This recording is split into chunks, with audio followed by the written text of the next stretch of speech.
Hello and welcome to this digital wood carver how-to tutorial. My name is Laney Shaughnessy, and today I'm going to walk you through how to change from one relay to another inside of the DWC2440 control box.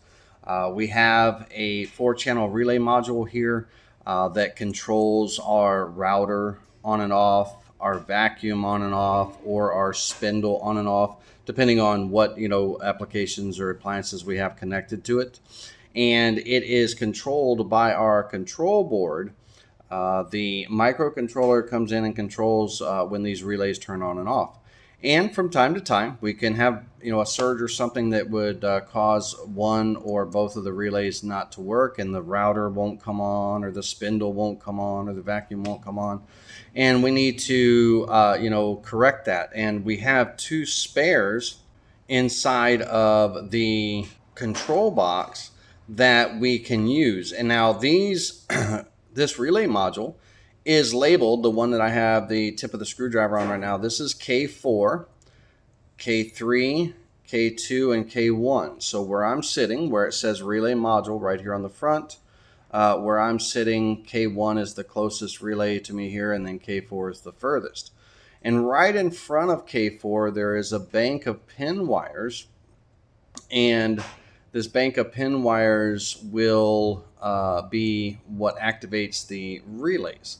And then on the back side, the black wires you see coming into the relay, those are the wires that go out to the appliances that are plugged into it, whether it be a spindle, vacuum, or the router outlet, one of the 2 or 3.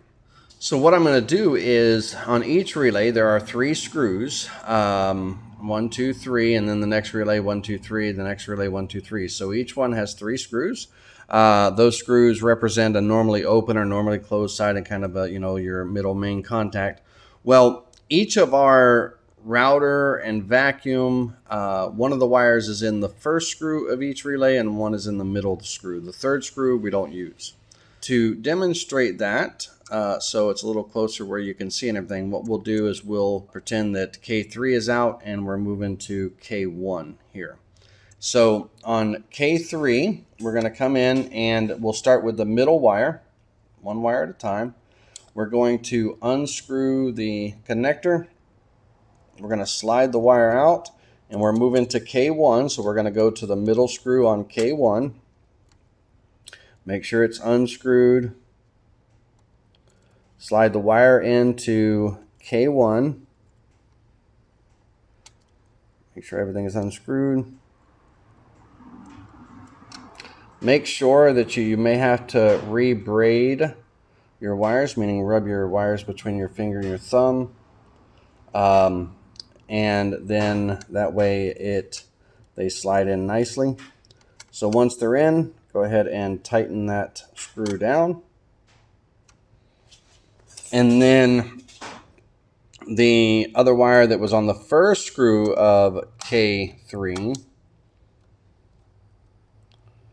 we're going to take that wire out. Again, with your finger and your thumb, just kind of straighten out or braid the wire, smooth it out if you need to. Because from being in the relay, it'll be, a little cramped. Or crimped, not cramped. And then we're going to slide that wire in. Again, make sure that the screw is unscrewed. So that means the gateway is open on that relay. And it's the first screw on K1 in this case. So we're going to, let me get that wire braided there really quickly. And slide that in, and then screw that down. Okay, so now half the battle is done. We've got the wires moved from K3 over to K1. But now, and again, this first screw right here is empty. This screw right here, I'll use the screwdriver so my finger doesn't get in the way, but this first screw is empty. There's nothing on it. So it's only the middle screw and the third screw furthest from me. Just those 2, just like they were on the original relay. Now, that's half the battle. So we moved over to the relay, but we moved K3 to K1. So now on the front here, the bank of wires on the front, we need to move those wires. So let's take a look at them and get those set up.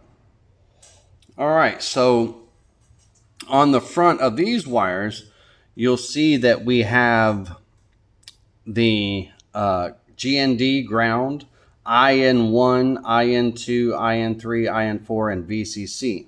Now, the IN1 that pin is related to relay 1, K1. IN2 is K2, IN3 is related to K3, IN4 is K4. So we moved and I'm going to turn this box just a little bit and the camera. I'm going to remove the ground for just a moment so we can see the pins here. But we are currently on K3, K4, ground, and VCC. Well, we need to move the K3 wire, in this case the orange wire, over to K1 because that's the relay that we moved to. And so the orange wire is going to slide right off of K3, and we're going to come over and move it over to K1, just like that. And then we got to be sure to remember to put the ground back, put that wire back on ground, slide it back on there, right? So now we should have a wire on ground, GND. We should have a wire on IN1. Let's push that down. It's not all the way on. Make sure you set those properly all the way down. Seat them all the way down. But now we have IN1, IN2, and IN3 are empty pins. IN4 has a wire and VCC has a wire because we only moved that one set of wires on K3 to K1. So IN3 pin moved just over to IN1. Now that'll activate that and we will be able to get back into normal operation and with everything working again. Now, in the event that you go through all relays because of surges or something in your electrical power, you know, from your house or your shop or what have you, or just the incoming electric isn't clean or something, and you end up going through all your relays and you know, none of them work anymore, then you can replace the entire board. So on our website, digitalwoodcarver.com, under shop replacement parts, you can purchase the entire board. But that is it for today on how to move from one relay to another on our 4-channel relay module in the DWC2440 control box. If you have any questions, you can always call customer support at 833-392-2621, extension number 2 for support, and I'd be happy to help you. All right, now, have a wonderful day, happy carving, and we'll see you in the next how-to video.